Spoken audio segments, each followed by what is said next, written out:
Christ always respected the dignity of people, and he especially does in tonight's gospel. Here he's speaking to Peter. And he respects Peter. He calls him and he blesses him. And Peter at first was a regular old fisherman. Then he became a follower of Jesus. And after he began to listen and take things to heart a little bit, like we have to do in our lives, when we're kids, you know, we learn a few things about faith and how to behave in church if our parents are strict with us. And then you kind of put all these things together. And then Peter became not only a follower, but a complete believer and a disciple. All because Jesus respected him, trusted him, and called him, and loved him. And he does the same for each of you. What is your dignity as a human person rooted in? It's your creation in the image and likeness of God. You have a spiritual soul, you have intelligence, and you have faith that can enable you to direct your life toward God.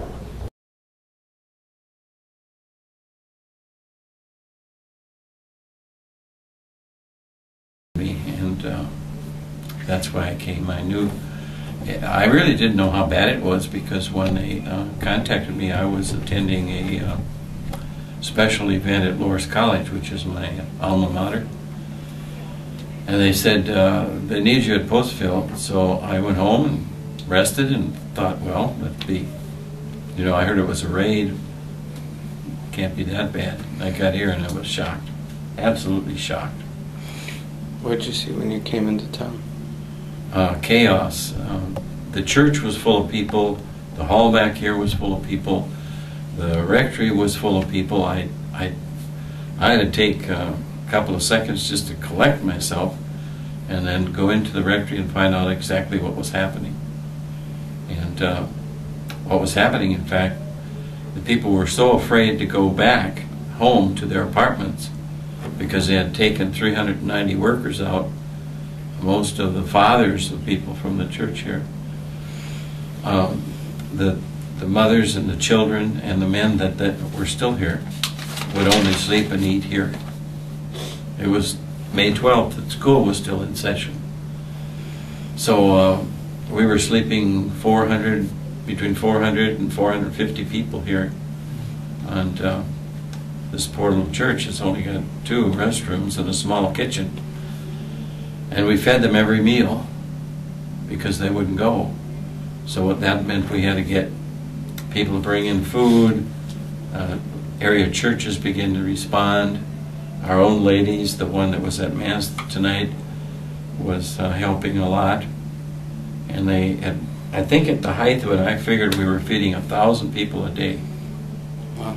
And then because the kids were too scared to even walk from here, the school's only about 7 blocks over. They wouldn't walk. The principal of the grade school arranged that the bus would come in the morning and pick them up, and they actually had a sheet and they checked off their names, and the bus brought them at night. So for a whole week, that's what they did. Wow. Local people began to volunteer to come and help us, and especially with the cooking, because we just didn't have the ladies from this parish that could continue that. And thanks to the volunteers from especially the Lutheran church at the corner up here and the Presbyterian church here and some of the little churches in the country began to send people and food, and that we were able to keep things going. And there always seemed to be enough food because even individuals would bring in things. This is a rural community. A lot of people have gardens, and they were bringing in garden things. So but there again, it took a lot of preparation to feed that number of people. That's unbelievable. Yeah. And you were able, and they were able to put it together within a couple of days. Is that right? In one day. Wow. We didn't have the luxury of a couple of days. They were here, and they wouldn't go, and we needed to do this.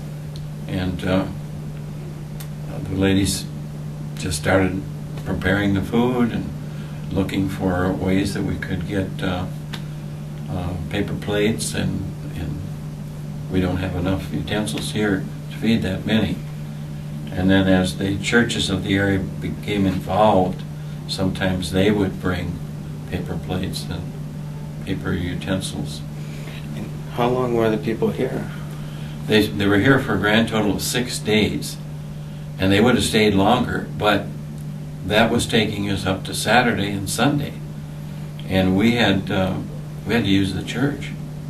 I can't remember exactly what was going on, but there was some sacramental needs for the church, and it had to be cleaned up because with people sleeping here, there were beds all over and blankets. So we asked them, please, please go home. And they didn't want to because they thought that immigration was going to raid the apartments.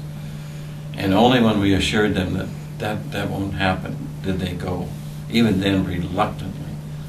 But they did, and then we were able to clean up the church for the weekend. And after that weekend, they didn't sleep in church anymore. They began to double up in other apartments and with family members, and